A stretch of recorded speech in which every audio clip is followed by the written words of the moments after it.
Napoleon said, number one, a leader needs unwavering courage. And I don't know if I totally agree with the unwavering part of this or not, because sometimes our courage does waver a little. Bend but not break. Courage mounts up, and then sometimes we have the doubts that creep in, and we reach a little deeper to find that courage that overcomes our doubts and our fears. So I would probably debate a little bit with Napoleon on this unwavering courage, because sometimes courage does waver. But as long as it stays, as long as in the end there it is to serve you, the courage to do what you didn't think you could do, the courage to step into territory that might be a little unfamiliar, the courage to talk to somebody you don't know, the courage to attempt conducting a meeting, the courage to give your first testimonial, the courage to, solve problems you couldn't solve before, that kind of courage. The courage to stand up when it's sort of dark in your corner, the courage to do it when it isn't going your way, seemingly. The courage to try to have a good day in the midst of a bad day. That kind of courage. Wavering a little at times, yes, because we all have doubts that attack us. We all have small fears that creep in. That is the nature of life. But that's what faith is all about. That's what courage is all about. To serve us when our doubts will not serve us well. Faith to overcome fear, and courage to overcome our doubts. But that is a good quality, a good attribute for a leader, and that's unwavering courage. Second, Napoleon said, self-control. That, of course, is the very essence of life itself, is self-control. Because we all have this warfare going on. It's going on in the world, the warfare between liberty and tyranny. In our own body, the warfare between health and illness, the struggle is on. The struggle between light and darkness, the struggle between good and evil. I call it opposites in conflict. And as soon as you're born into the world, as soon as you find yourself and discover yourself on this spinning planet headed somewhere, you know that this exists. To be a civilized society, we must drive the dark side of our nature into a small corner and let the positive side flourish. Early, we must learn to exercise self-control. Power is a wonderful thing, but it must be exercised properly. It must be exercised to benefit and not to destruction. So self-control is certainly necessary to be a strong leader, so that you can become the best example. The example of having your temper well managed, to having that dark side of your nature under control. The best example of choosing wise words and not being careless, that kind of control. Control of your appetite, control of your desires, so that they fit into the positive side of life and not the negative side. Self-control, very important. Then he said, a leader must have a keen sense of justice. How very true. Justice we become familiar with, even when we're small. When certain things that happened or were done to us that something told us that wasn't right. Someone did us wrong. We have that sense of right and wrong, and it starts very early. Then we have to have that sense of utilizing what's right and what's wrong, so that we develop this sense of justice, this sense of being fair, this sense of being on the positive side, on the right side. To minimize a person's mistakes, they need to have this sense of justice. We have to have justice when we're building an organization.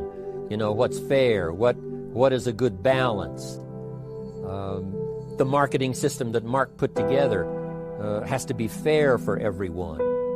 If you have a customer and you take care of that customer, someone else cannot come along and take that customer. The same is true with the distributor. Certain rules and regulations, so that all of us have a chance to fit within this framework of fairness, justice, and what's right. Otherwise, enterprise cannot work. Otherwise, we have what we call, in a political sense, anarchy, where there is no justice, when might is the order of the day, power is the order of the day, not the law, not the rule, not what's right, but power. And we would all dismiss that. It's been a catastrophe in the last 6,000 years, the governments that resorted to power instead of democracy, that resorted to intimidation instead of freedom. And we all know the terrible toll that that takes. But it takes a toll not only politically in a country or politically around the world, but it takes a toll even in enterprise. It takes a toll in school if a teacher is unfair.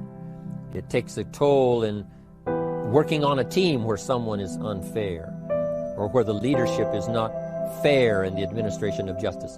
So this is true, a keen sense of justice and what's fair and what's right.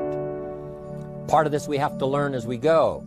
You know, you don't have it all the first year. You haven't got it all the second year, the third year. After all the years that I've, been around, both as a human being and as a business person, we're still, even at these years, trying to decide what's best, what's fair, what's right, to give balance to our life and to build on a firm foundation for the future. So I agree with Napoleon. Good idea. A sense of justice. Here's another one he said. Definiteness of decision. Indecision is the thief of opportunity. If you don't decide, the opportunity could slip away. If you don't decide what you're going to do today, the day could get away and you're not very effective. I talked about in my recent travels about time management. Here's one of the best ideas of time management. Don't start the day until you have it finished. Is it possible to finish the day before you start it? And the answer is yes. If you don't finish it to the best of your ability, have some idea, some good plan, sure enough, the day escapes. And in the morning you say, let's see, what should I do now? In the afternoon you say, hey, time's getting away from me, what should I do now? And now most of the day is lost. Most of the day escapes not being utilized and doesn't work for you simply because you didn't make those decisions early, at the early part of the day. The decisions we make in the early part of our life sometimes last for a lifetime. The early decisions that you make about what you're going to do with your life as far as Herbalife is concerned, those decisions are vitally important. If you neglect them and don't make them, sure enough, the time passes and the opportunity sometimes is diminished, and sometimes you spend a lot of time now catching up simply because you didn't make those early decisions. So it's the decisions at the first of the day, it's the decisions at the early part of the month, it's the decisions at the early part of the year that greatly determines what kind of year you're going to have. The decisions you make in the early days of your marriage, sometimes those are the decisions that affect the marriage for a lifetime. The decisions you make at the first chance you see opportunity, those decisions, what you're going to do with it, how far you're going to take it, what it's going to be meaning to you in the years to come. Those early decisions are vitally important. Then we need decisions to correct poor decisions, to overcome our mistakes. It's possible, of course, for all of us to make unwise decisions. And at the end of 1 year, at the end of 1 week, 1 month, or at the end of a few years, we say, that decision cost me too much. Cost me a lot of time, cost me a lot of money, cost me maybe a good relationship, cost me a chance to be productive.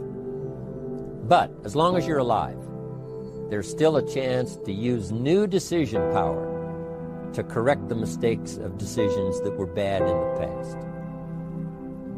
All of us have the opportunity to do that, but I think Napoleon was right here too. You got to be definite in making decisions so that the opportunity doesn't pass you by. Take advantage. Here's the next one. Napoleon Hill said, a good leader has definite plans. How important that is. And of all the years, I think, to cash in on Herbalife's momentum and make some plans for the future, this has got to be one of the greatest years. Herbalife in these 18 years now has created some incredible momentum, not only in opening up the countries, but momentum in the refinement of our marketing, momentum in developing new products, momentum in developing our support system. The key is now for you to make plans to ride on that momentum. Herbalife is like the tide that comes in, and the rising tide lifts all the ships, if they're in the water. If your ship and your boat is not in the water, even though the tide comes in that would lift all the ships, if yours is not in the water, then it doesn't benefit you. So here's what you should do. Have the same intensity to make your plans for the future as Mark Hughes has. As the President's Team, Chairman's Club especially, make the plans for the Herbalife Company future, you've got to now make your plans. Don't let this momentum pass you by. Don't let this momentum go uncashed in on. Don't let it be like a lost cause for you. And maybe you've, because of the lack of plans, have lost a month or two, or you've lost a week or two, or maybe you've lost a year, and you were 10% effective instead of 100%. Now's the time to change all that and start making some plans. Your Herbalife plans, they're vitally important. You might as well cash in on the Herbalife plans for world expansion, the Herbalife plans for expansion within your country, the Herbalife plans for the expansion of the business, the incentives. Cash in on that, capture that, and say, I've got to have some plans that match Herbalife. Not necessarily match Herbalife in numbers, but that can match Herbalife in momentum, that can match Herbalife in cashing in on the opportunity, your plans for Herbalife expansion. You got to have some plans for your family, all right? You got to take your family along. Don't leave them out. One of the challenges all of us have in making our plans is how to balance everything, to make sure that we don't regret at the end of the year, I spent too much time on that. I spent too much money. And then if you have, say, how can I not do that again? And construct some better plans so that you won't have any regrets at the end of a year to come, 5 years to come, 3, 4, 5 years to come. Definite plans. The plans for the use of your money. One thing I've admired about Mark Hughes since I've met him all those years ago, once he started becoming successful, he had a splendid plan, not only for his personal success in terms of financial security, but in terms of the company. Because Mark has to look after the company and make sure that the company is secure, that the company has plenty of reserves, so that no matter what happens around the world, and when you're doing business in 37 countries, you can imagine what the challenge is to make sure the plans for each country are there, the backup plans, the financial plans, as well as products and opportunity and marketing. It is a challenge beyond comprehension to most of us, what kind of planning that takes in terms of trying to make Herbalife secure for the future.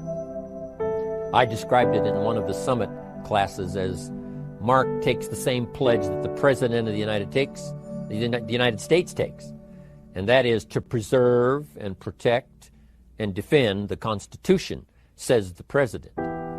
But Mark has to preserve and protect and defend the company to make sure it's viable, not just in America where it started, but all around the world in each country. It's an awesome responsibility. But now for you, your plans to be financially secure.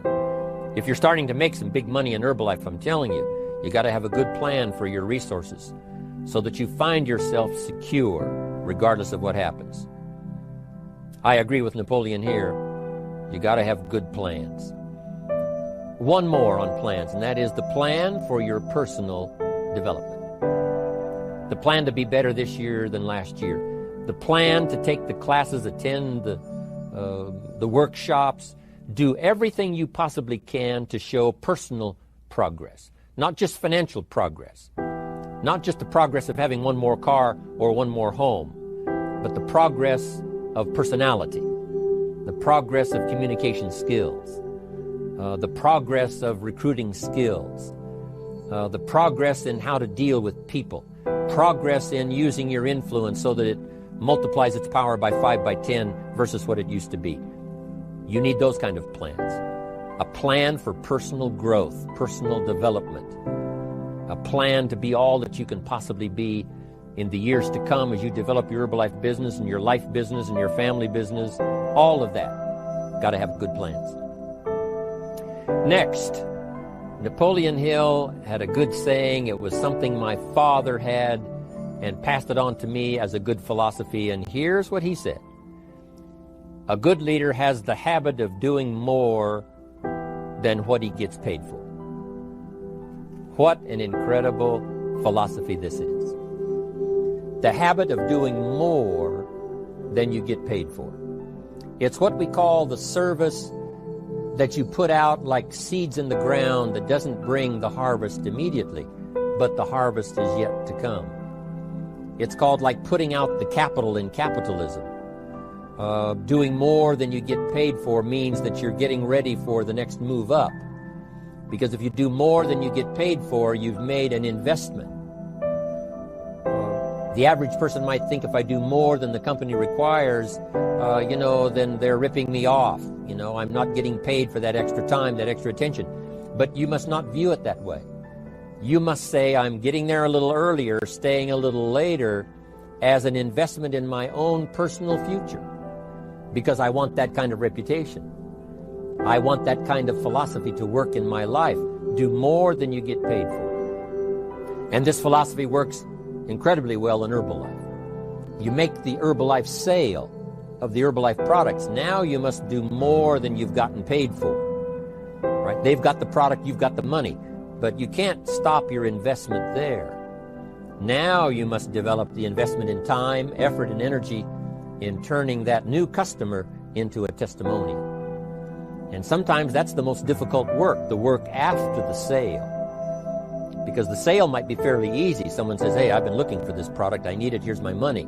But now you've got to stay with them, make sure they don't just buy the product, but that they use the product. And that they don't just use the product, they keep using the product. That's the work after the sale. But if you learn to make that kind of an investment and do more than you get immediately paid for, the payoff in the future can be fantastic. Because as we all know in Herbalife, what really pays off is not a sale of the product. What really pays off is a testimonial. A testimonial that gives you more sales than you can keep up with. A testimonial that takes you places you could never go by yourself, introduces you to people you'd never see on your own. That kind of investment is so powerful. So you do more than you get paid for up front. It's happened for me, making the investment. When I first started lecturing 36 years ago, I talked to high school classes, college classes, service clubs, and I gave it all away. I went and talked for free. Someone said, Mr. Rohn, would you come and do this breakfast talk? I said, sure. Could you do this luncheon talk for this service club? I said, of course.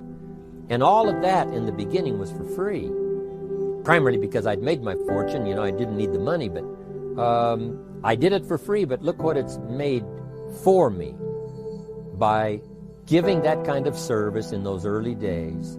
And finally it led to business and led to an enterprise. And I was giving the seminar all those years ago here in Los Angeles, and Mark Hughes was in my audience.